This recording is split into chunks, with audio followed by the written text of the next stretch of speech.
Welcome to Establish a Million. I'm your host, Mike Leone, here with Drew Dinkmeyer for the Thanksgiving drinking edition.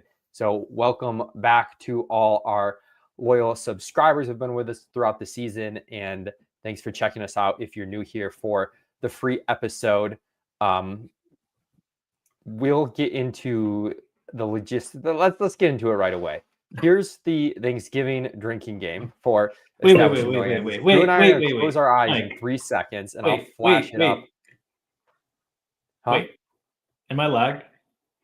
No. First of all, okay. Wait, we gotta. I mean, cheers. I'm gonna. Well, cheers to start. Everyone, drink responsibly. No drinking and driving. Drew and I are at our houses. That's rule 1. Rule 2 is I'm gonna flash up. That's gonna tell people the things that we say. We're going to have to drink for a certain amount of seconds. Drew and I aren't going to know what they are. So you're going to have to keep us honest in the chat comments, which we'll keep up. So I'm going to close my eyes in 3, 2, 1. Okay, here are the prompts.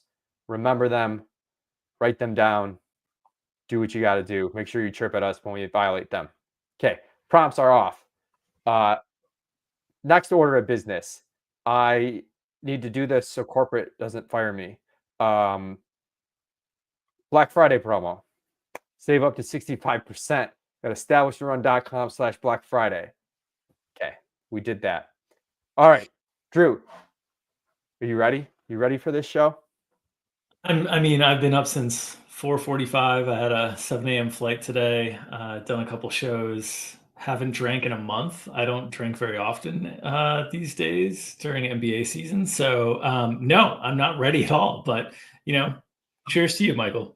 Happy Thanksgiving. It doesn't take me much either anymore. All right. We'll quickly recap week 13. That's what we do generally. We recap the week before. This was one of the weeks that I felt, most weeks I'm like, I feel like I played well, but it didn't break my way. I didn't feel that great about week 13. I had some okay stuff in the post-lock sims, but it's a weird week where there wasn't a lot of injury stuff, but that almost made ownership harder because it was like people were, just felt like leveling over the course of the week. I know people got on the Tua stuff. Shout out to Wiggins, who had like us up the Tyreek Hill ownership a lot Sunday morning. Tough slate. And, I just didn't feel like I played it that well. I didn't have as much Bucky, and just thinking through that, that was a tough projection one where we gave a little more work to Sean Tucker based on some coach quotes, which was like right. But then Bucky just caught a bunch of balls and could have actually had like a 40-point game if he didn't get tackled at the 1 twice. So I just wish I leaned more into like the DeVito sucking and like up the play count for Tampa Bay a little bit more. And then, but man, what we had so many wacky endings to games. It just goes to show you, you're trying to put the best teams out there, but you only have so much control over this stuff. Those games were nuts. The Washington game, I know I was like in a pretty good position in some tournaments where I didn't have Jaden Daniels, and then like he hits Terry McLaurin. McLaurin goes over the bonus. I'm basically a Hail Mary, and it was nuts. So a lot of randomness. And then my only other note was in the top heavy stuff, larger field tournament. We've talked about this, but you definitely want to try and sim some stuff with these receivers that maybe haven't popped yet, but we know have a ceiling. I got onto Jalen Waddle in one of my 5-5-5 teams. It didn't work out, but I thought that was a good play. Drew talked about Xavier Worthy. I think that was a good play too, even though it didn't work out. You kind of want to continually play these guys that have these high ceilings, especially in those top heavy tournaments. And the sims will kind of show you that they work well in those specific tournament formats. Harder in smaller field because the times they whiff just hurt you more because you can win without that big ceiling performance. But Drew kind of stealth won a qualifier. Didn't even know that he won until the slate was over. That was the other thing I was tilted at myself about, was not testing enough Caleb stuff. I kind of like narrowed my quarterback focus, I think, too early in the week. And someone in the 5-5-5 milli, because I looked at the post-lock sims, the number 1 post-lock sim team was actually a Caleb team. So not based on the results, just pre-lock. And I didn't have any Caleb because I didn't really test that stuff. Yeah, I played a good bit of Caleb, as you might imagine. Pretty much every week I'm playing Caleb because I'm trying to get Roboduce across the finish line, and it hasn't worked to this point. But yeah, so played a good bit of Caleb. Played a good bit of Waddle too. I was on that. Played a good bit of Bucky Irving, but only had one team that was any good. I had like 45-50% Bucky Irving too, but I had a lot of Kareem Hunt. I had a lot of Xavier Worthy. I had a lot of Brock Bowers. And so it just didn't come together for me in the way that, I hoped, but won a Q. So I'll be, competing for $2.5 million up top, and that's always fun. All right. Let's get into this slate. It's always fun to talk a little bit about, I know, one of Drew's favorite slates of the year, because in particular, the late swap conversation and how you can kind of build your teams with that in mind and adjust teams throughout the day, especially if you want to ignore your family, which is a pro move. So Drew, why don't you talk a little bit about Thanksgiving late swap? Oh, someone called me out for drinking with Pinky out, and someone said drink. I don't know what for. We only got one drink, but I'm just going to assume it's accurate. They didn't give us a second count, so I'm just go with 3. Cool. Yeah, so I love the late swap options on Thanksgiving because your opponents are generally not going to late swap, and so one of the elementary strategies on late swap is just to understand that, like, okay, you look at your lineup. If it's off to a good start, you can play like chalkier options potentially. If it's off to a bad start, you want to start getting off the board a little bit. That's like number one. But number two is you can set yourself up for this stuff by taking some cracks, dedicating some portion of your portfolio to some lower owned plays in the opening game and seeing if you're able to hit on any of them, and then kind of working through the rest of the slate from there. So on these slates, I often like to dedicate like a 5 to 10% of my lineups to sort of some off the board plays that are contrarian plays that are early, to see if I can find my way to some ceiling, and then see if I can keep optimizing and swaptimizing from there. So I think you want to be late swapping throughout the day if you can, if you're able to. I think it's a big edge, especially if you're playing like even head-to-head stuff. Your opponents just aren't going to move their lineups, most of them, on this slate. So you have a big advantage if you're constantly kind of evaluating whether you need to move yours. Yeah, and then the other stuff that's unique to the Thanksgiving slate, you can leave some salary on table in certain contests to try and get unique. That's something that is worthwhile doing, especially in the larger field stuff. The stacking rules are very different. I'm going to look at the Sims for a lot of stuff, and I'll talk through it with quarterbacks. Some of these guys sim better in like these mega onslaughts. Some, even on a small slate, do better with skinnier stacks. But you can throw kind of the traditional heuristics out the rule a little bit in terms of like, oh, single or double and bring back. You could roll a triple with the running back on this slate potentially, depending on the field and whatnot. You could do that without a bring back and just play one team absolutely crushing, just because it is a limited slate and you don't want to get too constrained by these traditional correlations that we tend to use on the classic slate. Yeah, and I mean, especially on this slate, right? Like we've got two quarterback situations that are backup quarterback situations that are very shaky just on the whole. And then, so if that game plays lower scoring, the Giants in Dallas, naturally you're down to 4 offenses. And then you've got one monster offense in Detroit. The challenge with Detroit is obviously the fact that they will spread the ball out around a good bit. But if Detroit scores 40, as they have many times, and everybody else on the slate is in the teens, there's going to be lineups with a lot of Lions players that end up towards the top of the contest. So I think especially in this slate, some of those overstacks are going to be more important to think through. I will say that you want to understand the difference between the two sites when you're overstacking. Like on FanDuel, you can only play 4 max anyway. But on FanDuel, overstacking teams that are going to be efficient and get there on touchdowns, the Lions, good idea. On DraftKings, maybe overstacking teams that could get there on reception volume and throwing a lot and completing a lot of like shorter passes and different things, good thing. I think that might be different between the two sites in terms of like that Miami Green Bay game might be a little bit more valuable, the Green Bay side on DraftKings, and the Miami side debatable on FanDuel. But the Detroit side is definitely the game that's going to be most efficient. Whereas the Bears, if they are able to rack up play volume, they might not be efficient, but they might rack up a lot of receptions. So the Bears might be more valuable on DraftKings. So thinking through the site that you're playing on and how the scoring might impact that as well. People say we sound too sober. I didn't make the drinking game rules. I haven't seen much drinking in the comments, so that's not on me. Okay, not the conductor of the game here. One thing I'm messing around toying with, but the one offense it's tough for me to get away from a player on is like Detroit. I might have like a min 1 Detroit, but I don't usually do that sort of thing. I'm fine with like fading a full offense, but in messing around with the Sims so far, I haven't found very many lineups where there's not at least one Lion in those lineups.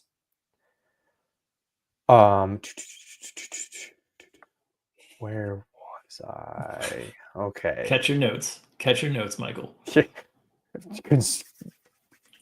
Get drunk guys. LFG. Okay. Let's dial in here. I promise.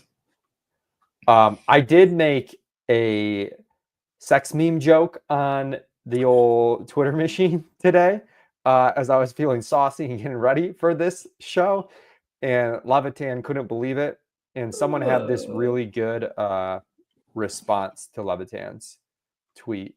Or at least I think it was a good response, which was the HR meme. Okay.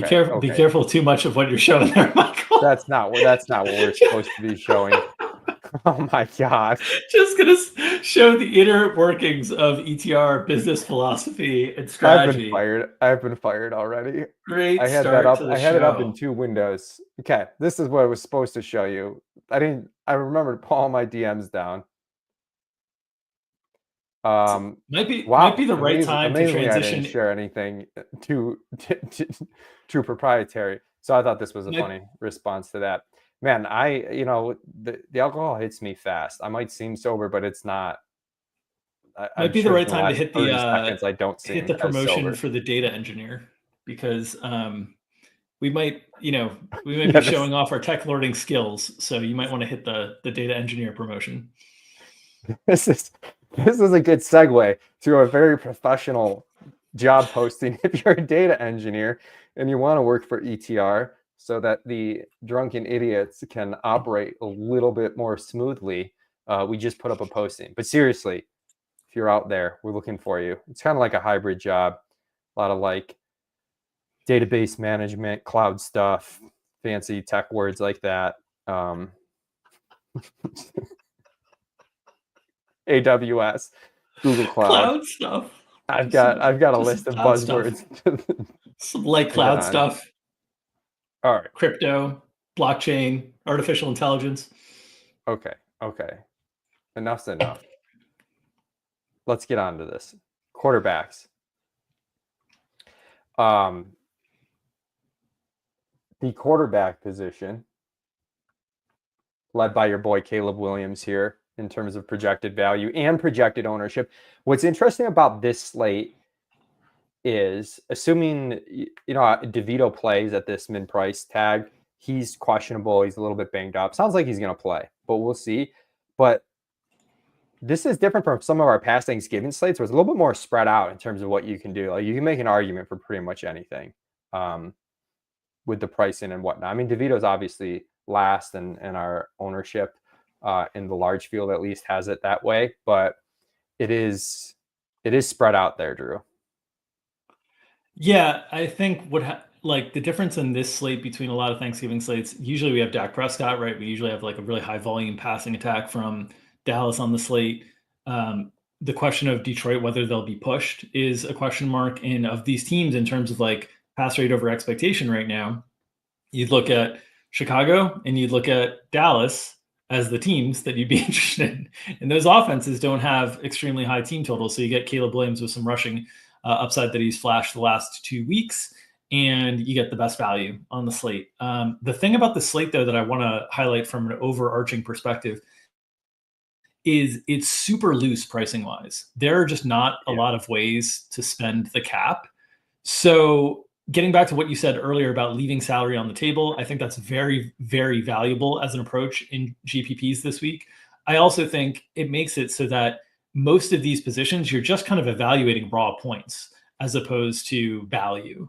So I think there's a lot of different ways you can play, but I don't think you need Tommy DeVito from a salary relief standpoint. So, I'll probably have a quarterback pool that'll be Caleb, Rush, Love, Goff, Tua. I probably won't have Tommy in my player pool, and then, adjusting exposures based on kind of what the Sims are leading me towards. Yeah, I think the Tommy stuff is he runs like just enough to kind of stay in play, but he's quite bad. I mean, there's just no two ways about it. The quarterback that sims the worst right now is Tua, and I think there's a couple reasons for that. His ownership isn't that high, but we are definitely lower on Tua than the rest of the industry.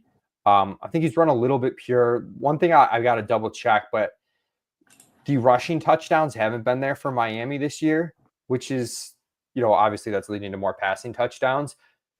We might not be leaning into that quite as much as the rest of the industry, but the matchup in Green Bay is not that great for Tua. Our projections don't account for like a Tua specific thing in this regard in terms of the cold weather. Like we do have adjustments for the type of weather the quarterback normally plays in and what their baseline is, and the switch to what they're playing in. It's going to be about freezing temperatures in Green Bay, a little bit of wind, not like too much, but keep in mind that historically Tua is like really bad in the cold weather, and Miami has struggled their game. So, and then his stackability has become a little bit more difficult too with the emergence of Achane taking up a ton of targets, Jonnu Smith being pretty stable. It gives you more options, but it makes Tyreek and Waddle, those really high ceiling game breaking options, a little bit tougher plays, even with the salary discount that you get them at. Yeah. You might get ownership discounts though on like Waddle, probably not going to get owned this week. So I think if you sim stuff with Tua, like if you sim Tua doubles with one of Achane or Tyreek and Waddle, I think it'll sim pretty well this week would be my guess. The sim stuff with like Tyreek and Jonnu, probably not going to sim that well would be my guess. The issue right Yeah. now where it's not simming that well, because while we have them the lowest owned, we have it spread out enough that it's kind of still just leaning into the better projected values. Is kind of, but we'll see sort of as the slate develops exactly where that ownership is going to go. It's really difficult to get ownership right on a 3-game slate, especially on Tuesday. But we're doing our best to get that out early, and it's going to be sensitive. I know we'll talk about Dontavian Wicks in a little bit, but like we originally had his ownership like 40%, and there are all these lineups. You could tell that kind of like told a story about like fading Dontavian Wicks, and then we dropped him to like 23%. It's like, oh, play all these lineups with Dontavian Wicks. So that kind of dovetails into Jordan Love really projecting well in the Sims. He's got one of the bigger discrepancies between ceiling and base projection because of Green Bay. We do have a little bit more in terms of the passing touchdown. Just historically, like they've been pretty good there. I know Jacobs just rushed for the 3 touchdowns, but I know in looking at props, even our models kind of lagged behind what the props market has expected for the passing touchdowns for Jordan Love. And he becomes more stackable because Romeo Doubs gets the concussion. He's out. And now, as Drew said, part of the reason why this slate is loose pricing is Jaden Reed's recent game log isn't good. Now you get him without Romeo Doubs. You get Wicks and Christian Watson without Romeo Doubs at lower price points. So so Love is kind of our top simming quarterback at the moment in general, but it changes a lot based on field size. You can definitely double, triple Love on this slate. Those pass catchers are pretty cheap. You throw Tucker Kraft into that mix too, you're talking about like 3 sub 5K guys you could play him with, or if you play Jaden Reed, he's still not even that expensive. Yeah, and I'm sure I'll have a lot of Jordan Love. I mean, the thing that I like about Chicago and Green Bay is I think I'm going to get pass volume, and I think I can spread it around multiple guys, and I can get double and triple stacks that I think can get there. And I think there's at least one piece that'll be relatively lightly owned that you can get into. Detroit, I feel less confident in that. Like one of the things that I think is going to happen on this slate is the Detroit pieces, the expensive pieces are naturally going to get inflated because you just have to fill out salary. So like Amon-Ra, I think is naturally going to get inflated more than he normally would if it was a more tightly priced slate.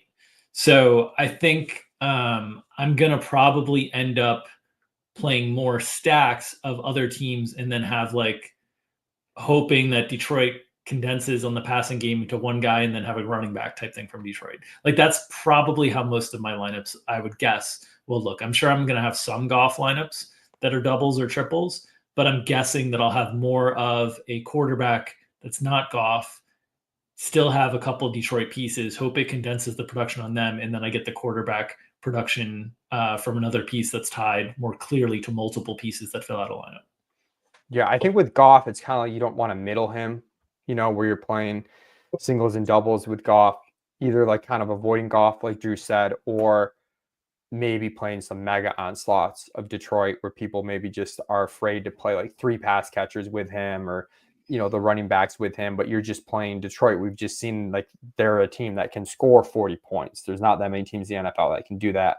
And they're on a 3-game slate. And if they score 40, you could have Goff with 4 skill players, like in the optimal or near optimal lineup.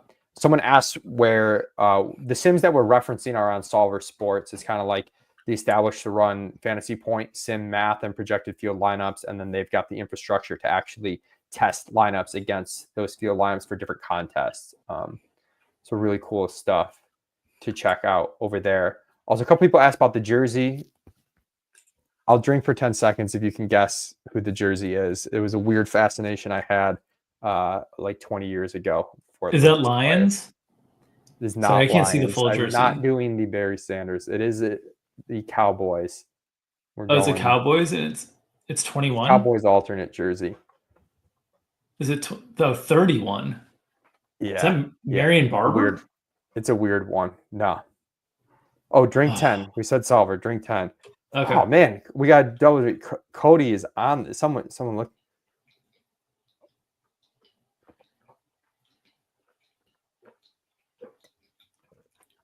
Whew. Okay, that was the first drink for Solver, and then I'll drink another 5 for Cody getting this so quickly. Is Roy Williams? Roy Williams. I have 2 Roy Williams jerseys. Don't ask me why. Do you have the Oklahoma? Huh? No, I've got a different Cowboys, and I hate the Cowboys too. But I just really liked Roy Williams. Wasn't he Texas? I thought he was Oklahoma. Maybe I'm wrong. Oh boy, that'd be embarrassing if I had a random weird obsession. There were also with Roy Williams. multiple Roy Williams at different times, if I remember correctly. He was Oklahoma. You're correct. Okay. Oh my god, that's embarrassing. Should probably have to drink a little bit more for that. I know, like having a weird obsession with a player and then not even knowing their college is tough. Wait, someone else said he was. Oh my goodness, we're talking about the safety. The safety was the safety was Oklahoma. There was a Roy Williams that was a wide receiver too that I think was different. There was also a Roy Dell Williams. Not a Roy Williams.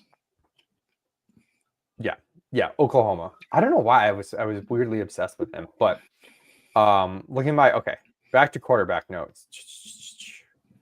If you're playing Caleb, I probably want to double that because the pass catcher on DraftKings, Drew mentioned the pass catcher volume, playing them from behind. They're running really condensed now. And they were always condensed with 3 wide receivers, but they've also cut out Gerald Everett. So it's basically like 4 guys catching the ball and then Swift. The guy that I don't mind running, if you're playing DeVito, you can run singles. Like you're not expecting him to complete a ton of passes. You're playing him for rushing upside and then like a Malik Neighbors alpha game or something. So I think singling him is fine. Same with like Cooper Rush, alpha game with CD. You can play. You don't have to double him. There's more opportunity to do so than with DeVito because the pass volume has gotten up there for them. So what's your take on DeVito? Are you going to play DeVito a bunch? Not a bunch, but I'll have him in the mix. Are you going to MME this week?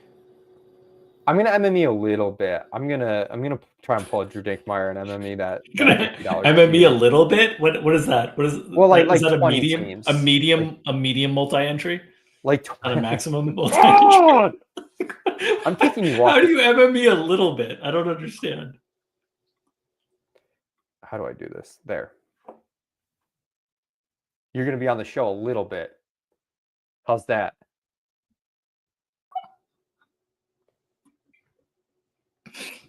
Well played. All right. Well played. I feel like the Green Bay pass catcher ownership is going to be huge. We'll get to, and that's really going to impact my quarterback stuff. Because like the way we have it now, I think there's a big edge on Jordan Love. I'm just really skeptical that it's like really going to be that way. You can see on FanDuel, he's just straight up our best value, but we do have more ownership on him over there. The cap release, you mentioned being loose on DraftKings, but you can see with kind of our algo ownership, we're really low on DeVito on FanDuel because it's even lighter there. So me having to rejoin was a drink. That's an incredible prompt. I shout out to that. Oh, probably for different reasons, but yeah. That's a great prompt. That's a fantastic prompt. Oh man. Okay. The one thing I was going to say on DeVito, as we take 35 minutes on quarterbacks here, the good thing in his corner is that it's possible that the quarterback slate doesn't run away from him. Like, I don't think he can put up a big score. I don't think value matters very much on the slate. So I really think when you're considering playing a quarterback, you want to be considering playing a quarterback that you think can be the highest scorer on the slate. I think there's some outcomes that Tommy DeVito can do that. I certainly think if he's doing that, Malik Neighbors is coming along. So I'm probably stacking him mostly with Neighbors in those instances. Like, I want Neighbors to drag him along for the ride.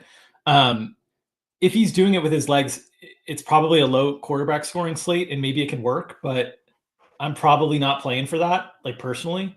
So I'm sure I'll have some DeVito across my MME set, but I think it's going to be pretty strictly paired with Neighbors would be my guess. And then I just think it's not a value thing. Because I just think the slate is priced too loosely. So I think you've got to consider him, like, can he be the top scoring quarterback?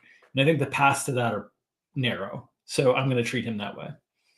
Yeah, it's loose, but I guess the thing would be if you want to play like Achane with Gibbs and CD, then you can start to run into, and then Neighbors is good. You start running into some stuff where but at that point, if I'm playing maybe Neighbors over CD, but if I'm playing CD, I want Rush at that point is kind of where I'm getting, but maybe that's too specific for a 3-game slate. No, that's fair, but okay, let's say Amon-Ra, Neighbors, Gibbs, and Achane. Then you're, if Amon-Ra and Gibbs are in the winning lineup together, DeVito's gonna have to put up some points because Goff is probably getting like 18 plus in that scenario. Would be my guess. Guess. And we might just be too high on DeVito, but we've got him like 4 points behind Goff, 3 or 3-ish points behind Goff. And Amon-Ra can get there, on like getting the bonus in 10 catches. And then, Gibbs gets there on the ground. Let's go to running back though. We do have Rico Dowdle as pretty heavy chalk. We're a bit higher than the industry on Rico, but he's heavy chalk regardless because of the price tag. 19 carries last game. That went in line with the coach speak that said they're basically like, I don't want to say they're done with running back by committee, but they basically have said they're going to focus on Rico a little bit more. And he's a solid play. There are some fun ways to leverage off of that chalk. You could play Tyrone Tracy and CeeDee Lamb lineups or something I noticed the Sims like a lot, which makes sense. You kind of flip the script in that Giants-Dallas game and go with the opposing running back and then the same team alpha pass catcher instead of playing Rico. But yeah, he looks like the biggest chalk. And then, it's pretty spread out. There's a lot of viable options. Gibbs, HM, Montgomery, Jacobs, we all have in roughly the same bucket here. Yeah, the challenge at running back on the slate is they all project somewhat similarly relative to their price, right? Like, you can see Dowdle's a little bit better value, but the rest are all sort of right in the same range. And they're all priced sort of similarly. And if you want to try to get off the board, it's like so far off the board from a projection standpoint that's really hard to justify. So I think the way to think through this, and I know a lot of people are mentioning concerns on Singletary with Tracy. I'll just note that Tracy fumbled last week and kind of got punished for that. I don't know why he would into this game when they're playing DeVito, but maybe he would. But I think they'll just go back to Tracy, and if Tracy doesn't fumble, he's good. But I think you need to start comparing Dowdle more to wide receivers than to other running backs. Because really, like, I think the decision is going to be like, do you build lineups that have Dowdle and then higher end wide receivers, or do you build lineups that don't have Dowdle and like you stick to all the mid tier kind of wide receivers? And I think that's more of the conversation you should be having as opposed to thinking about Dowdle versus the other running backs, because there's really nobody at his price except Tracy. If you want to do that pivot, maybe DeAndre Swift you could consider in that role, but it's really more of a lineup construction decision. Yeah. So I think that's how you should be thinking about Dowdle this week, is more, how do I like him compared to the mid fives receivers? And I'll tell you, from a ceiling perspective, I like the mid fives wide receivers a lot more than Rico Dowdle this week. So I'm probably going to be lighter than the field on Dowdle, would be my guess. Oh, I'm lagging. I'm out of here. See ya. Oh no, he's lagging and leaving. Oh my God. That's another set of drinks when he comes back. Not great. That's like a correlated card there. Steven set up. Steven set up like a correlated card here. A lag is a drink and an exit is a drink. What? That's correlated. You lag and then you have to exit when you have to drink for both. Stacking? He's stacking the drink card? He's stacked. Come on. The lag to exit correlation hits. Unbelievable. That's tough. People are like, shut up and just start drinking more. We don't care. Dance. Actually, dance, you know monkey, what? Dance. Michael or Mikal, I apologize if I said that incorrectly. There's someone who came here for some very serious advice. I'll bring up this comment. Some people, not everyone came here for the drinking. Some people came here for sit starts and waiver wire decisions. I don't know if I play Njoku on the Thanksgiving slate. I don't know. Feels a little out there because he's not on it. But yeah. Or Pitts. Good question. I have no idea who those players even play against this week because I have not transitioned my brain. That's a mile away. Okay. Talk about Detroit running backs. Okay. Detroit running backs always sim well because their ceiling relative to their base projections super high. We've talked about this a lot. It's a function of good efficiency, team total being really high, and then there's also a little bit of sneaky hidden upside in, like, if one of them gets hurt that is not present with others. So you can see we have Achane and Gibbs very close in base projection, and then Gibbs ahead in ceiling. Now, I know Achane's been a fade for us the last couple of weeks, and he's gotten there, and it's been tough to stomach, but he's really not ripping off these really efficient runs. You know, he scored on a couple short touchdown catches last week. He's a very good play. His usage in the passing game gives him this floor that we haven't had before. So it's such a weird dynamic. It's like the opposite of last year where the floor is way better, but yeah, the price tag's getting up there. He's definitely in play, don't get me wrong, but I do currently like the Detroit guys. I'll note the industry has about a 4-point gap between Gibbs and David Montgomery right now. I don't know if the industry is pricing in the injury with David Montgomery. We kind of seem to think it's not a big deal. We only have a 2-point gap. Speaking of the HR meme I saw earlier, but like they have like the same pass catching stats on the year, which is somewhat mind blowing. But yeah, so it's tough at ownership or based on the market's projections. You know, makes me kind of want to take a stand on Montgomery, but at the same time, Drew, you mentioned that the pricing just not that tight, so the 1K doesn't matter a whole ton, and we do have Gibbs with the higher ceiling just due to the efficiency. And we are projecting a little bit more pass game role despite the receiving stats being the same thus far. Yeah, people are asking about playing Detroit running backs together as well on the slate. And I think you can absolutely do that. There are scenarios, right, where the Detroit running backs are the only running backs that score touchdowns on this slate. Like, that's entirely possible, right? Like, DeAndre Swift doesn't hit the box, Rico Dowdle doesn't hit the box, Achane doesn't find the end zone, Jacobs doesn't find the end zone. Like, that's entirely possible. So you can absolutely play the Detroit running backs together. I think you could even play them in scenarios with Goff, which seems crazy, but I think it's even possible on the slate because you could have Detroit just score like 45 points or something like that, and everybody else is stuck in the low 20s, teens, whatever, and Detroit hoards all the touchdowns. So I think it's very, very, very possible to play Gibbs and Montgomery together, and even in Detroit onslaught stuff, wouldn't worry about it too much this week. In terms of whether it'll be overplayed, I really don't think so. I just don't think people really like that click.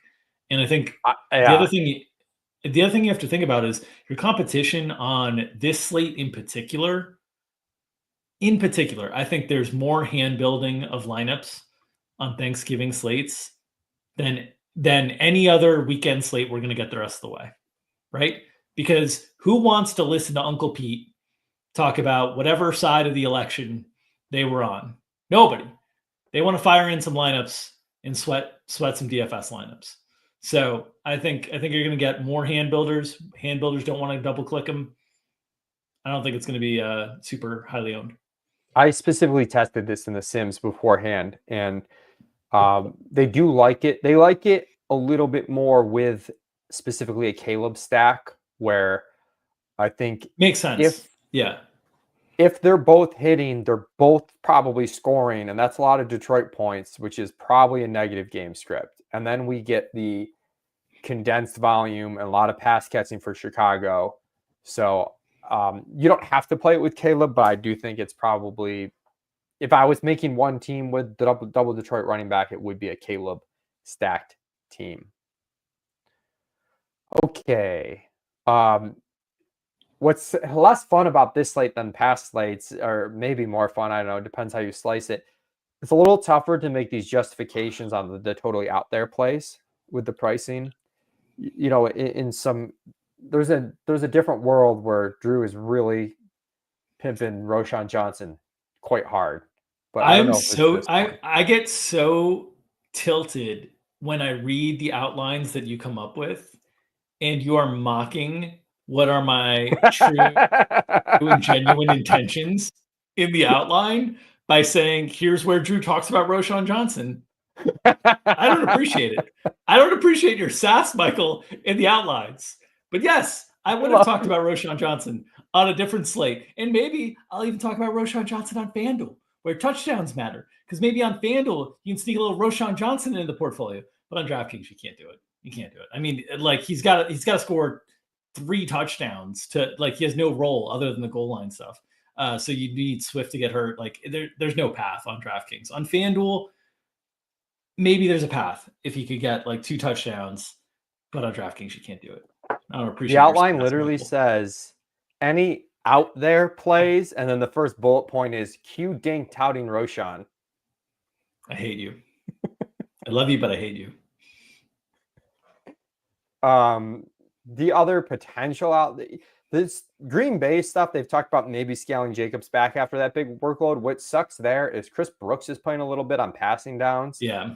And so now you've got to leap to play the backup running back, but then you've got to pick the correct backup running back. I would play Emmanuel Wilson on the ground and hope for that efficiency if I was doing that. But I'm playing, even playing like the $50 Q, basically winner take all, but not a massive field. I'm not touching these guys. Can't make me do it. No, I agree. I agree with you. I think if you're gonna take off the board plays are a wide receiver or tight end. They are not at running back. All right, let's check our highest projected owned wide receiver. Roma Jr. No! 69%. 69%. What? No! That can't be real. Did you Did you F with the ownership projections before the show? Dude, they're public. I can't F with it. Broughton You has the would. ownership You anyways. would. Where's HR? Oh, we got a drink. This is a violation.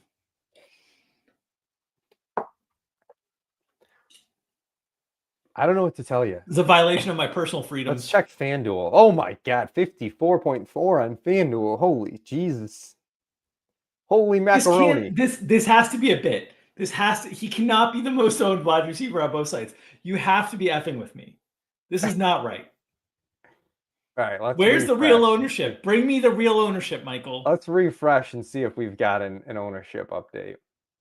Yep, he dropped. He dropped to 20%. Okay. All right. Okay. Yeah. I sniffed that one out. I was onto you. You send some fake tight end names. You make some fake ownership. I'm onto you on this show, Leone. Okay. Receiver. The actual highest owned is Keenan Allen. We legitimately have Keenan as a good play. Was talking with Dank, who's awesome on our projections. Some concern our catch rate on him's high. It's at 65%. I think we're okay. He's been sub 60% this year. I think he's like 55%, but his ADOT's the same. He also had a really rough first game on a lot of targets where he wasn't really healthy and then didn't play for a couple of weeks. Since he returned from that injury, he's at 60% catch rate. You're also getting this game in a dome, which is going to help the catch rates as well. So, but we're a little higher than the industry on Keenan, probably because we're leaning into his long-term catch rate more than the short-term catch rate there. You mentioned the dome helping. We got drink. We got drink. Rate. I don't know why, but we're drinking. All right. God. All right. You mentioned the dome helping the catch rate. What does Thanksgiving Day do to the fat Keenan column in your spreadsheet? Is it a downgrade? Is it an upgrade? Is he playing hungrier? It's an upgrade because he has not. The Detroit game's first, so okay. So he hasn't had not eaten yet. Okay. So he is like amped, right? Like he's ravenous. He's ready to go. And yeah. Chat's on this. Chat agrees. Upgrade because he wants one of the turkey legs. Now, if he was playing at the 4:30 time slot and had an early Thanksgiving dinner, we might have some issues. Downgrade. Okay. Cool. Good to know. So we're good. In raw projection, we have Amon-Ra first. Not the best matchup, but like, dude, just a baller. Not too much to add there. The guy I think people don't want to play and could get squeezed a little bit, CD. I know in like some underdog battle royale stuff, I don't think he's going quite as early. I think the projection maybe doesn't pass the sniff test for people. We've tried to adjust his efficiency to account for this shorter ADOT schemed gimmicky stuff with Cooper Rush, which is going to be decent catch rate, but less yards per reception. It impacts his ceiling a little bit more than the base projection. The target share is still so strong. Dallas is still throwing the ball. Dallas is still playing up-tempo, a little bit less up-tempo last game, but the Dome game a couple weeks ago, they were up-tempo. So, yeah, I'm confident playing CD. As I mentioned, there's a lot of lineups where you play CD instead of Rico and kind of flip the script of the way it's projected by Vegas to get some leverage there. Not the only way to play it, certainly. But you get Amon-Ra, CD, and I think Neighbors as a tier 1. Our Neighbors projection, we have been giving guys squeaky wheel bumps at points this season. We did not do it for Neighbors because we have him with like a 33% target share when all said and done. So it's like, the squeaky wheel bump in my head is that he like achieves this target share we think he can get. Because it's so high already. But if you wanted to give him further squeaky wheel bump, you could. It's tough with DeVito where he's going to scramble and he's going to take a ton of sacks. So a large percentage of the dropbacks relative to league average don't turn into an actual pass attempt. That's my spiel. This is your turn. This is this. Oh, sorry. I was focusing on not vomiting. So I think a lot of ways to create good GPP lineups this week would be simply having enough salary to get to Amon-Ra St. Brown and not using that salary to get to Amon-Ra St. Brown. So like I think if you played a lineup that like looked fairly decently duped and had like neighbors over Amon-Ra St. Brown or Lamb over Amon-Ra St. Brown, it's probably not going to be very duped. Yeah. And so I think that's one way to think through GPPs this week is leaving a little bit of salary. The Sims will help you there, in terms of like leaving money on the table where you need to. But yeah, I think in general, Amon-Ra is mostly going to garner ownership because he feels the comfiest of all these options and he helps you fill out salary. And so I think there's a potential of seeing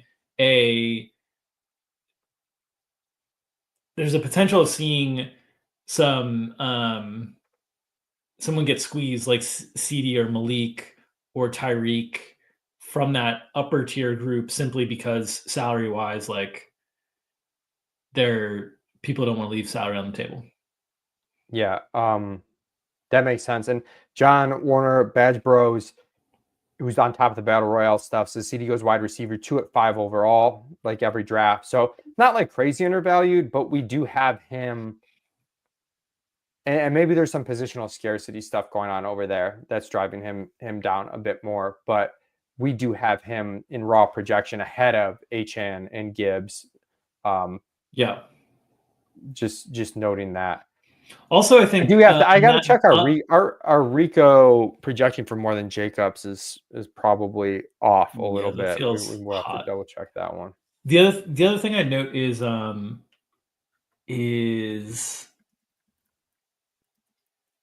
I was going to say something here.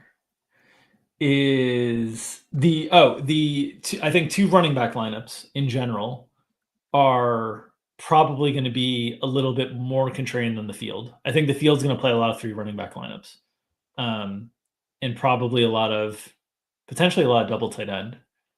Well, actually, maybe not double tight end. There's no need for the salary relief this week. I think a lot of 3 running back lineups are probably coming. Yeah. Also, someone's reminded me that underdog scoring is half PPR, so Lamb is completely appropriately valued over there. So just ignore me. Yeah. I was wrong. Good job. Okay. He's valued normally on underdog. Okay. I still don't think people want to play him. Okay. Just God, give me a break. Tough crowd. Live fact checking, Drew. Do you think they live fact check Silva? I doubt it. I saw somebody on Silva. I saw somebody in the chat. Congrats, Silva, on a Hall of Fame nomination. Did that happen? Did I miss this news? Was Silva nominated for the Fantasy Sports Hall of Fame? I mean, if so, like entirely deserving. I just didn't know if this was if this happened or not. I didn't see that. I don't know. I saw somebody in chat say. People are saying. Davis leaked it on the Swolecast. Davis, this guy. Davis, we're in a Slack together, buddy. You couldn't have told us. This guy. So, first of all, I go to text our good friend. I don't know if he's a friend of the show because he's never really commented on the show. I've never seen him give love to our show, but he's a friend of ours, David Kitchen. Congratulating him on his new gig with late round QB, JJ Zacharyson, a friend of the show. JJ speaks well of us, and Kitchen does not, but still a friend. And I was texting Kitchen, congratulations, and he was like, "Hey, I heard you won a Q seat. Was it with that Rome stack?" And I was like, "How did you find out about this? Because we're not tweeting about this because I can't deal with the people in my mentions who will lose their mind over a Caleb and DJ Moore stack winning any amount of money for me." And he goes, "Oh, Davis leaked it on the Swolecast." Dude, Davis Maddox mentions a drink? This guy and his loose lips. Classic They sink ships, Maddox. Just like Xavier Worthy. Well, congrats, Silva. That's all. The chat saying disingenuous. Rome drink. We got to drink for Rome. To Rome. Okay. Receiver. So I hate in this, but like the story of the slate right now is like, where are these Green Bay ownerships going to come in at? You can see FanDuel pretty tame across the board, especially given that Love is actually like the top value at quarterback over there. Hold, please, Michael. Hold, please.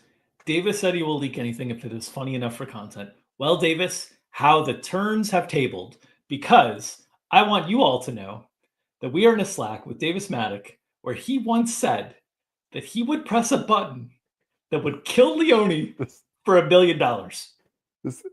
That he would press the button if he knew it would kill Leone if he could get $1 billion. So there you go, price. Davis. Enjoy those loose lips. This is actually the second time this has come up on a stream in the last week, ironically, because I was on the Swolecast last week and we relived this. But yeah, he was dead serious. I mean, $1 billion, like I wouldn't do it to somebody, but I'd understand if someone would kill me for $1 billion. But $1 million, I don't know if it gets you as far as you think it does. I mean, but that is like the truest words ever been said, is that Davis said that he would leak anything if it was for good content. Apparently he's already leaked this. So yeah, I got nothing else. Green Bay stuff on DraftKings. We have Dontavian Wicks much higher than the market right now. Everybody's got Romeo Doubs out, which is correct. He's not going to play. Short week with the concussion stuff. I think it's like 0.0 basically that he plays. The thing with Wicks, his target per route run this year is 30%. It's just astronomical target per route run. But his route share the last 4 weeks, 36%. Not good. So we're obviously assuming the target per route run comes down a little bit as the routes come up. But overall, it's a pretty big net target gain for a guy that has a pretty good touchdown rate, has a pretty high ADOT, a lot of upside. The yards per target has been horrid this year at 4.7. But we're just expecting some efficiency regression and him to earn that volume. So got to see where this ownership sticks. We went from 40% to like 20%. We ended up middling it.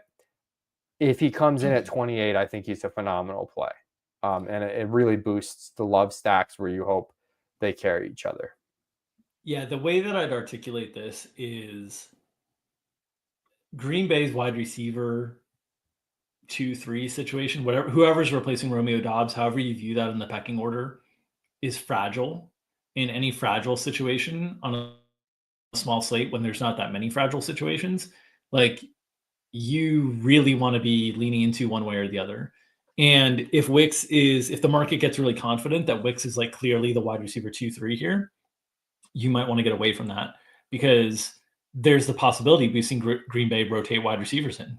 We've also seen Wicks like kind of get buried a little bit the last few weeks after having an opportunity that he didn't really capitalize on. People were asking if his drop rate is better than his targets per route run, his catch percentage, like which is higher between the two. It's been a tough year for Dontavian Wicks owners, Davis Maddock. So if Wicks is highly owned, you want to potentially get away from him. If he's more lightly or modestly owned, you probably want to lean into that situation. If he gets really heavily owned, I do think the best way to play off of that is leaning into Watson and Reed and Kraft more. It's not necessarily to try to hit a home run with Bo Melton or Malik Heath, because I kind of think you're just guessing in that situation. It's okay to do, as this is the last game of the slate, so it's okay to do as like an emergency late swap playing from behind type situation. But I wouldn't be planning any of my lineups around Malik Heath or Bo Melton as a starting point on the slate. I will probably end up there because I'm going to have some real bad lineups that you're going to look at and you're going to be like, well, you're not even going to look at them because you can't even see them in the leaderboard. Thankfully, they don't show them, right? Like that they don't get to a certain level, so they don't show them. And I'm just going to be jamming like Malik Heath and Bo Melton in these dead lineups just for fun, for funsies. But if Wicks is highly owned, I think the best way to play leverage off of it is into Reed, Watson, Kraft, as opposed to trying to figure out the other fragile play that could benefit from Wicks not having playing time. Yeah, and again, if it was a tighter price in slate, you might want to gamble on Heath versus Melton, but it's just not. It just doesn't give you a whole bunch.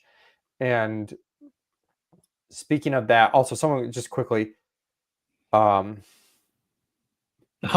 in the chat, love to see it. This guy, he's got chief operating officer written all over him. I forgot where the exact comment is, but you can definitely triple Jordan Love on the slate, definitely. But for receiver, part of the reason why you're making the Heath and Melton, if you want to go cheap, like we don't have much ownership on like Jalen Tolbert and Tim Patrick because the slate, oh my God. Yeah.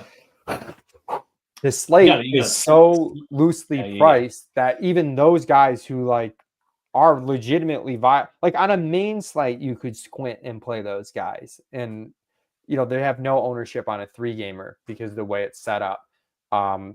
So, it's just really tough to get to lower than that. Yeah. Patrick is particularly interesting because of what I talked about before in terms of the late swap stuff, which is kitchen in the chat is a drink. Really? I mean, whatever. Toast the kitchen. We're just going to assume you're correct. Yeah. But Tim Patrick fits that mold of like, hey, take a shot on a contrarian play that looks okay early on. And if you hit, that lineup is off to like a pretty good start. Now, you're going to have to play other pieces in that lineup with Detroit, Chicago, because you're not going to just play Tim Patrick and nothing else from that game and hope Tim Patrick is the only thing that hits and like move on. Yeah. So you're going to have to get other things right with it. And someone asked earlier when I brought up this theory, like, oh, you don't play any chalk from the early games. No. I have no problem playing the chalk from the early games. No problem at all. I'm just saying a certain portion of my portfolios are going to be, a portion of my lineups are going to be allocated to taking shots on someone like Tim Patrick, who is like the best option on DraftKings of the off-the-board plays. Come on, Drew. Get your shit together. Come on, go ahead, exit. Let's just get all the drinks done at once when you come back.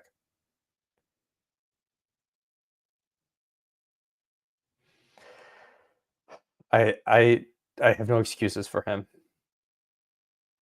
None. You'd think he'd be back by now. Also, Rachel texted me, my wife, because she's watching this like a hawk ever since I overindulged on a Peter Overset stream and entered 150 blank lineups in DraftKings MME, and Drew had to cover my alert shift. She put, quote, Drew said that the turn has tables. Rachel, thankfully, you are not online enough to understand the reference, which is a great thing for you, Rachel. It's a bit. That's the main thing that I want to convey is that you are not online enough to understand the bit, and that is a great thing for your mental health, not for mine. It's so hard for me to tell how lagged these drinks are for the lag. But this option, by the way, the lag this time. Oh, Rachel checking in is a prompt? Oh my goodness.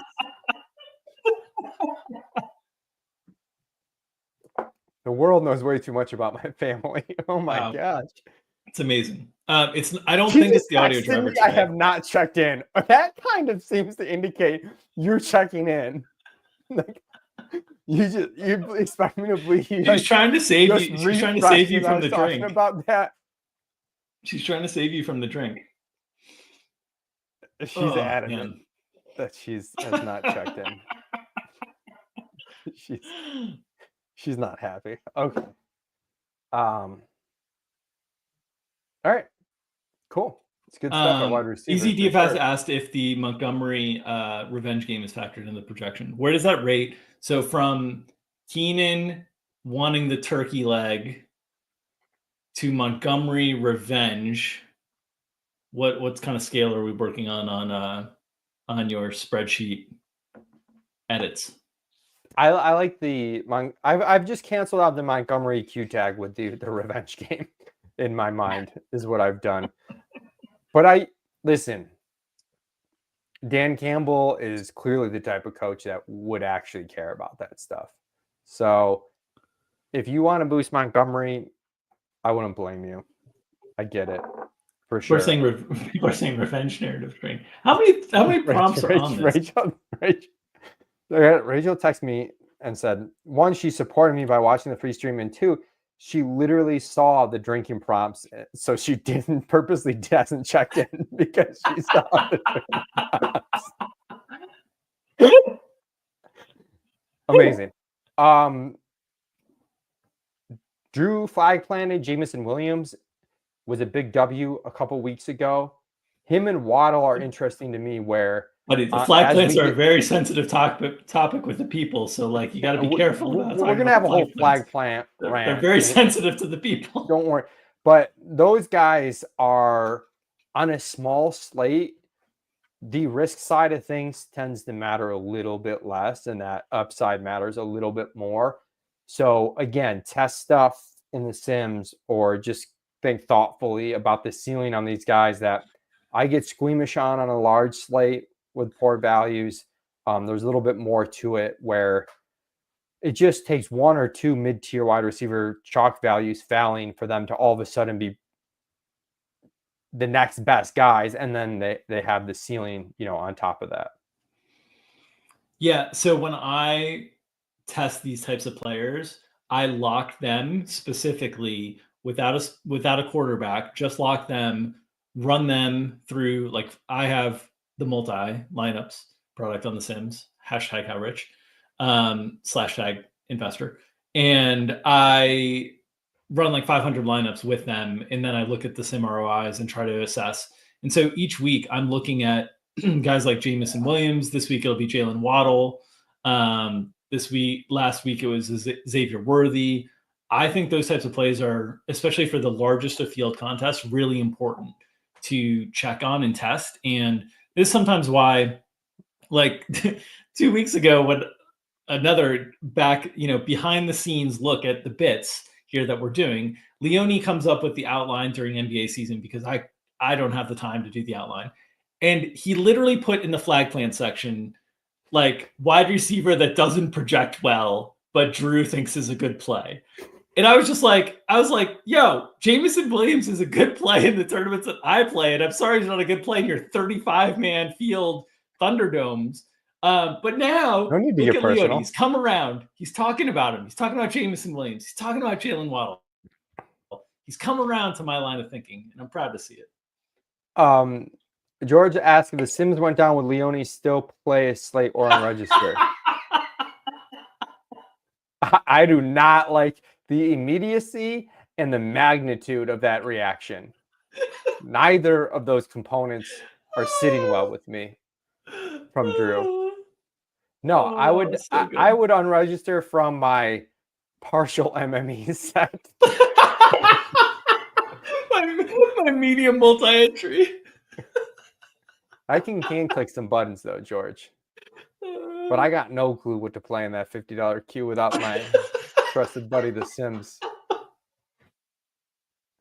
I will say, listen, I play my stuff. Leone's like the butterfly meme with Kareem Hunt.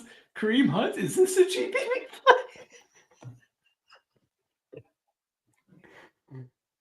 play? Leone's literally The Sims. He controls them. Not exactly, but I am beholden to The Sims, if you will. It is a relationship that demands respect, and I give that respect. It's almost like a spiritual symbiosis. So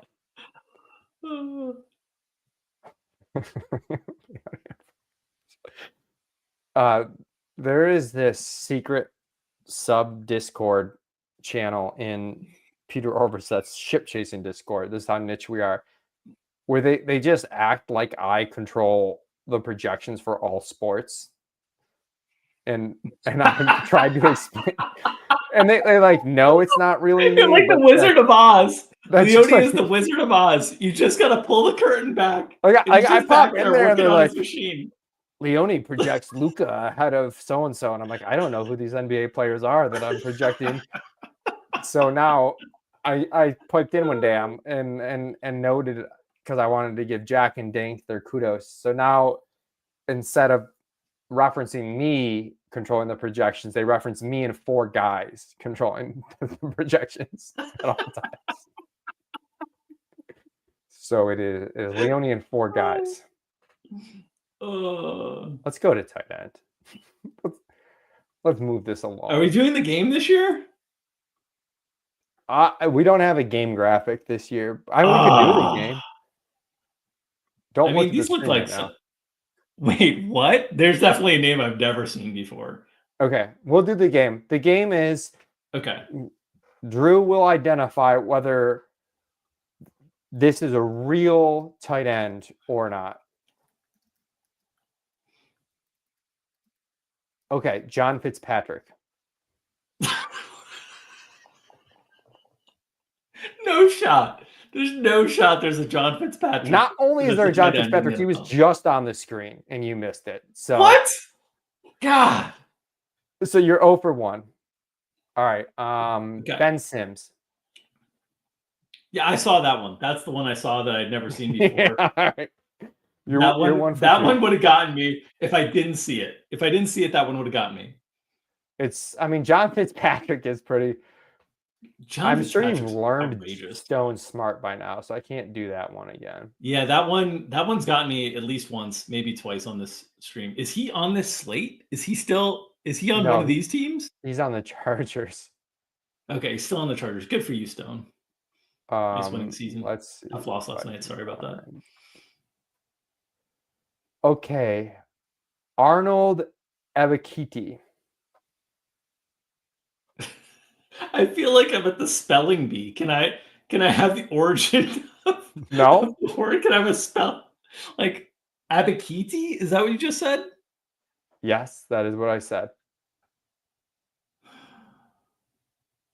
That's too crazy of a name for you to just make up. So that's got to be a tight end. It's a real player, but it's not a tight end. Okay, you got. Okay, Braden Willis. Braden Willis.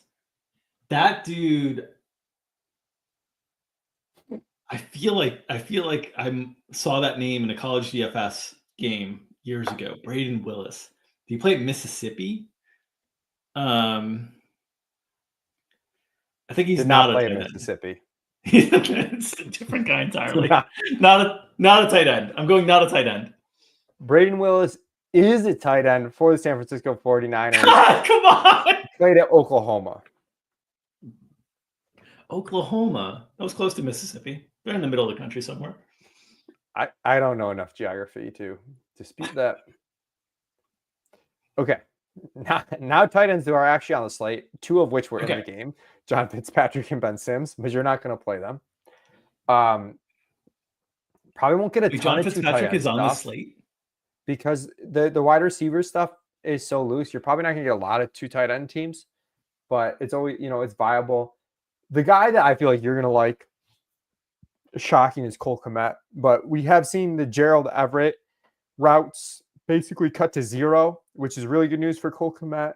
And we have on this show talked about how the Sims might not fully capture Cole Kmet's volatility, where the volatility we're capturing is based on our inputs.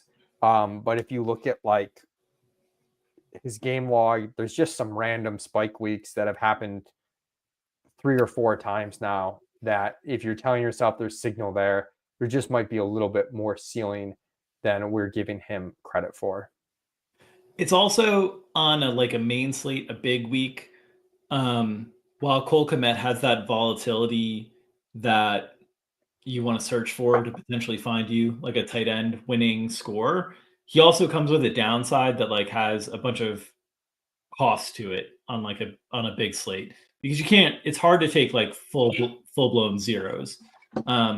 On this slate, it's still hard to do that, but the reward is so much higher if you hit, because if you add 10 points at tight end on this slate in a 3-game slate, it matters so much more than 10 points on a 10-game slate because there's so many other players that can override that 10 points that you just added. Whereas on this slate, there's just a tighter window of players that people are playing. So I think Cole Kmet's awesome on the slate from a GPP play perspective. Tight end on this slate, it's entirely possible that are we a part of David Kitchen's tree? How dare you, however Michael pronounced your name? How dare you? That answers that. So I think we were I think very Kmet's close fantastic. to working for fantasy insiders, like very close. I thought we were close. Maybe Drew was pulling the strings, but I thought we were close. He's got. I think I told Kitchen we were on the goal line. We just had to punch it in. Kitchen just had to find money, any money at all, to be able to offer us. Oh, goodness gracious. I flag planted Sam Laporta last week. I mean, I have no words for the Sam Laporta season that is unfolding. A rookie tight end who performs like he does. I think there were some legitimate concerns over, like, is the volume there to justify a really early pick? But I don't think anyone saw him regressing the way that he has with the offense maintaining its power and potency. So that's crazy. But God, I'm probably going to play a lot of Sam Laporta if he's like equally as owned as Tucker Kraft and Jonnu Smith. The other I'm thing just that going I'll to do it. add that's in his favor a bit is the Bears defense generally funnels receptions to tight ends and running backs just like naturally. And I think Detroit's like totally cool with that, right? Like they're like, oh yeah, we'll throw it to our tight end and our running backs. That's cool. We don't need to throw it to outside wide receivers. This is where we're at on Laporta. I don't know if Johnny, who wrote the comment, Laporta projection got to be wrong here. Means No, high or low. I don't know yet if we're higher. Like, do you think it should be higher or lower? I legitimately don't know. That's where we're at. Because you could have said the same thing last week, and he. It's a good question. Johnny, please clarify. Johnny is not. Jeremy says he feels like it's high, but Johnny hasn't. Yeah, hasn't clarified. It's too high. It's too high. John says too high. If I had to guess, I would have said too low. I didn't know, but I would have guessed too low. And that's, and that's. I mean, he's pretty close to Jonnu God. I mean, have you, Mike? I don't know. I know you just like can't talk at the end of the week. At the end of the week, you don't watch any of the games. You just get in your spreadsheet and you're like, oh, what was their target share? How many routes did they run? And okay, here's the projection. Have you looked at a box score of what Jonnu Smith has actually done? Because it's. I was just sick and tired of whatever that was. I don't know if that was a Leone voice or what that was, but I was sick and tired of it. So he's going to timeout. I will say, this isn't going to help my case, but last week I chose to either play chalk Hunter Henry or whatever we want to refer to as Sam Laporta and not Jonnu Smith. That last week was the worst week of the season for me easily. I'm back. Let me back in. You take your time to look at the box scores, Leone, you'd see fantasy points. That's what Jonnu Smith has. Sam Laporta doesn't have any of those.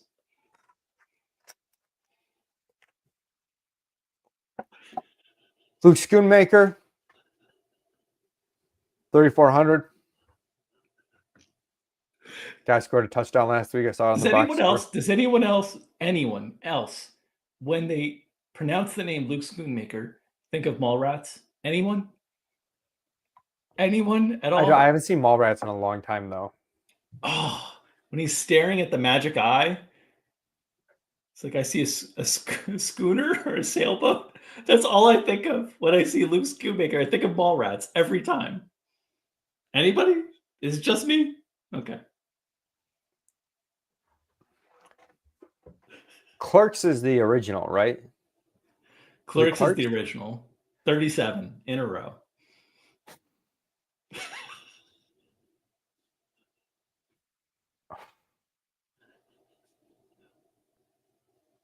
Tucker Kraft. Tucker Kraft's a great GPP play this week. Also existing on this slate, competing with Ben Sims and John Fitzpatrick for targets. Like a part of those Jordan Love stats. I like Tucker Kraft too. I actually was too afraid. No, never mind. I'm not even gonna say it because it's gonna seem in like retrospect that I like had the call. But I kind of liked Tucker Kraft last week. But I was too afraid to bring him up. I was too afraid to bring him up and Waddle last week. I thought I would get Waddle shamed. I brought them both up. Week. No, I didn't bring up Waddle. I'm saying last week. Last week. I brought up Kraft. I was too afraid to get Waddle shamed. I played Waddle, ironically. I know. I'm impressed. I was going to get into the aren't you afraid of Christian Gonzalez shadowing Tyreek Hill, and Tyreek Hill's super chalky, and maybe Jalen Waddle goes off. But I was too afraid. I was shamed by my Jameson Williams take the week before. I think people also were like, "Oh, Christian Gonzalez is hurt. We're firing up Tyreek." You know what? We didn't talk about, because we were down on two. We did not talk about the Miami situation a lot. I don't know what to do with the projections. They feel so wrong and so light on these receivers, but like, I mean, what are you gonna do? What are you gonna do? Let's bring up the target shares for Miami the last 4 weeks, Drew. What do you think it is for Tyreek the last 4 weeks? For Tyreek the last 4 weeks, I'd say 20.5%. 17.6. Damn, that's even lower than I thought. Yeah. What about for Jalen Waddle? Waddle, so he got a lot last week. So 4 weeks. Okay, 4 weeks. 17%. 15.3. God. This is what's difficult. Even knowing that the question was kind of a gotcha, you came in high. I mean, on this season now, we're at 20. Who are they throwing to? It's just Jonnu and Achane? Jonnu last 4 weeks, 22.1%. Achane. Jonnu and Achane literally have more targets the last 4 weeks than Tyreek and Waddle. I mean, they've won 3 in a row. I mean, what they're doing, but like, it's working. It's a projection problem, and then you throw in that we're just also not the best of spots. Hashtag not a good spot. It's a tough. I mean, I'm just betting the over on this Tyreek projection over and over again, but I'm just losing money every week. Anyways, we were on tight end, but we didn't really talk. I think Waddle's good again this week. I'll say it. Yeah, I guess we talked about Waddle a little bit. I do the 2 big play receivers. Oh no, Drew's waddling. That's embarrassing. The 2 big play receivers, I do think, like, especially for this type of slate, they do make sense. DST. The question is, your Chicago Bears are like unowned on a 3-game slate. I mean, thoughts, comments. So my thoughts are that unfortunately salary doesn't matter. So you're really talking about largely like, can they get in the realm of the highest scorer? And I think against the Detroit offense that's so freaking good at avoiding sacks. Yeah, I don't think it's a great play. Yeah. The play, I do like Lions defense on DraftKings quite a bit with the, I guess on both sites, with them being more expensive and projecting a little bit less than the Cowboys. I could see that getting outsized in small field, which is how we have it on DraftKings. We don't have small field ownership projections on FanDuel, but you start going from like Cowboys are owned probably correctly the amount more owned to like, oh, they're owned double Detroit. And that's definitely interesting. Especially if there's going to be a lot of you can play Bear pass catcher against Detroit, especially on DraftKings where you're just hoping for the catch volume, but there's some merit to like David Montgomery, Lions defense, fade Chicago, on the slate. Yeah, for sure. Cooper Rush, not a great quarterback. Again, if you're really leveraging the Rico stuff, Tyrone Tracy, Giants defense, fade Rico. Yeah, and also the Giants D they have a pass rush, right? Like they're able to rush the passer, so it's not the Cowboys offensive line has struggled this year, so I think it's a reasonable GPP play there as well. I think the tougher spots are probably, definitely Chicago. I think Miami and Green Bay is just a tougher spot. Those teams don't take a lot of sacks just generally. You could maybe get into Green Bay hoping like Miami just really can't play in the cold. That narrative like sticks. I see somebody asking, do we play Cowboys D with Turpin? The vaunted No. double dip. CSU No, Rams the double dip. No. R.I.P. Dikembe. But you can do that on like Showdown, but the opportunity cost of a wide receiver spot, like if he gets the kick return touchdown that you get, it's only 6 points at wide receiver. That's not enough to matter. He still Drew, needs I to don't do know if you looked receiving at the things. box score, but Kevontae Turpin took a pass catch to the absolute freaking house last week. I know, but I don't think he's topped that 12 DraftKings points or whatever. You're going to need 16 to 18 at least. So no. But yeah, if you want to play that in like Showdown and stuff, those correlations are smart in Showdown. Let's go to flag plants. Before we do the flag plants, for those unfamiliar, each week Drew and I kind of give a play that we think is a really good tournament play. It is a very difficult segment for a few reasons. We're trying to find someone who's not like obvious and crazily owned. When we flag plant them, that increases their ownership. Also, it's very dependent on like what contest you're playing. As we've seen with the Sims, on the same slate, the Wildcat versus the Power Sweep versus the Slant versus the Game Changer, very different stuff. So it's a tough slate. For people who follow my best ball content, I joke that I will literally play anyone at the right price. I am the same way in DFS. If the ownership and the projection get to a point where the Sims say that's a good play, I'm beholden, like I said, to the Sims. It will play them. So, and it's also more about the overall construction of a lineup. Some weeks I'll have a play. It's a really good play in a vacuum. Might not fit the game flow or the story that the lineup tells exactly. And they don't end up on my main team. That was similar last week. I flag planted Jonathan Taylor. Played him a lot in the 5.55 million maker as leverage off Anthony Richardson. Didn't touch him in my small field stuff. Was just way too risky of a play. Unnecessary risk.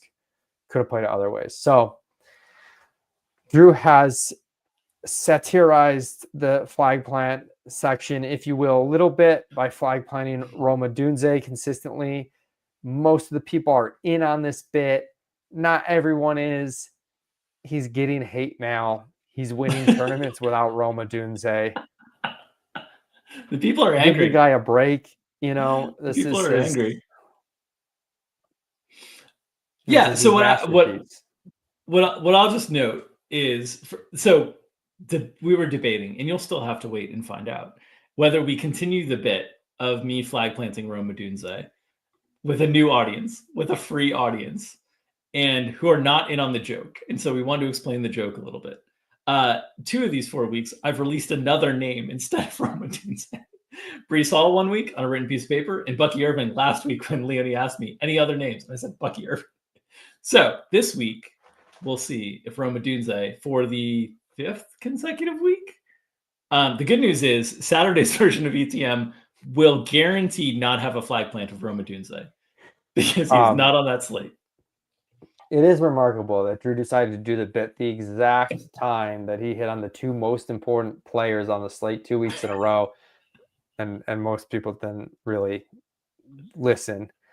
But I told you, audio listeners, I said, you got to check out the video. And if you didn't do your homework, that's on you. Okay, so let's get to flag plants, which all we have in the notes section is Leonie rant. Check. Yeah. Did that. Yeah. Rant complete. You want to go first? No. I realized that was not a genuine question, and you were telling me to go first, but no. A straight no. Okay, cool. I think one of the challenges of flag planting is right now trying to understand where the ownership is going to move on this slate. Because honestly, the nature of this slate when it's just 3 games is players that are in the like 20% range are pretty decent as flag plants.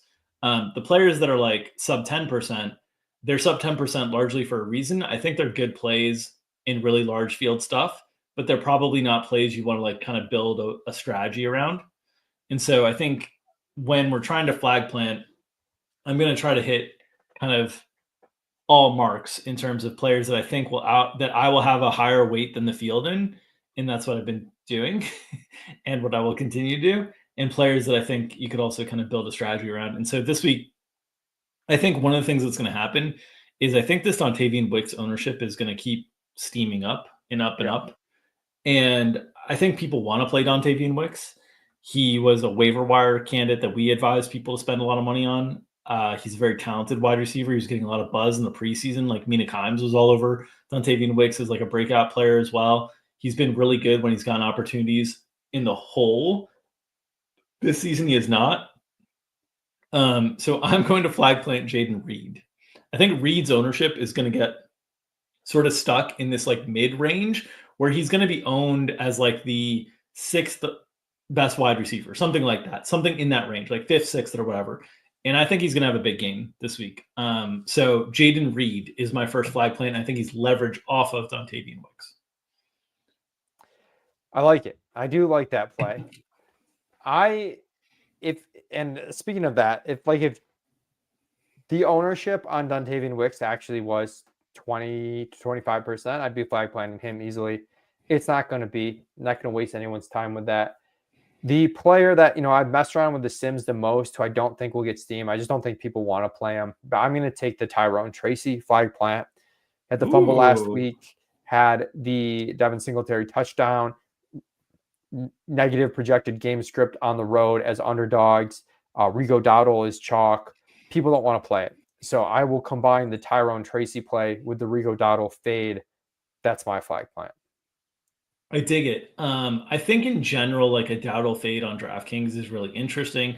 Whether you do that through Tracy, whether you do that through CeeDee Lamb, I think all options are interesting and compelling on this slate. All right, second flag plant time.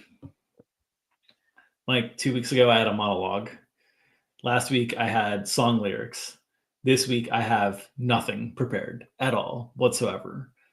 The only thing I have to say is we are not going anywhere. We are still flag planting Rome Odunze every week until it hits. It's hitting this week. 20% owned. Keenan Allen, who wants that turkey leg, is 40% owned. No, you don't go near that turkey leg, Hunter. You go near Rome Odunze, 20% owned. It's happening. He's hitting. This is the week. No other alternative plays. We're all in. Rome Odunze, keep it going. One last major drink for the show. I'm tapped out. Whoo! I don't even have a second flag plant. Come to the dark side, Leo. Flag plant Cole Kmet. Do it for me. Absolutely not. No, I'm not flag.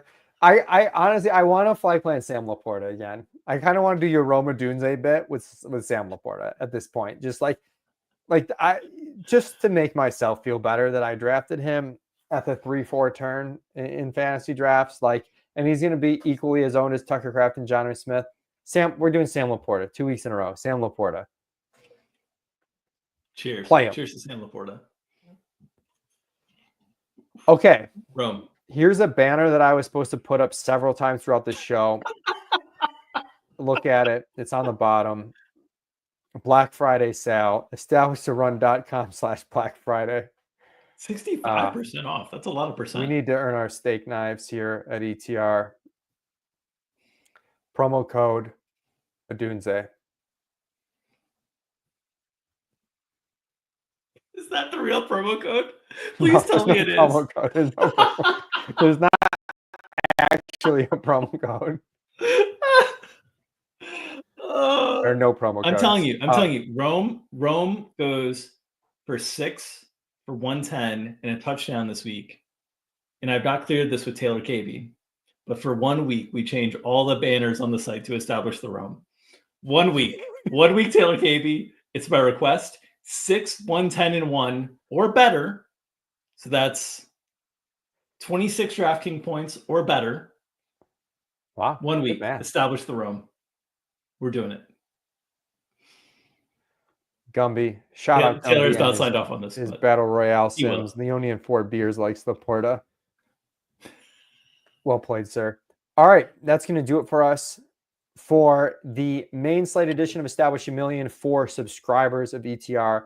That will take place Saturday with much less drinking. I am off this week. I will be in Charleston, South Carolina with my family. I will still be grinding the projections and whatnot on the back end, but I will not be on the show. I think Lavitan, I'm not sure if brought some combination of those guys will be filling in for me. Thanks so much for tuning in, everybody. Best of luck and have a happy Thanksgiving.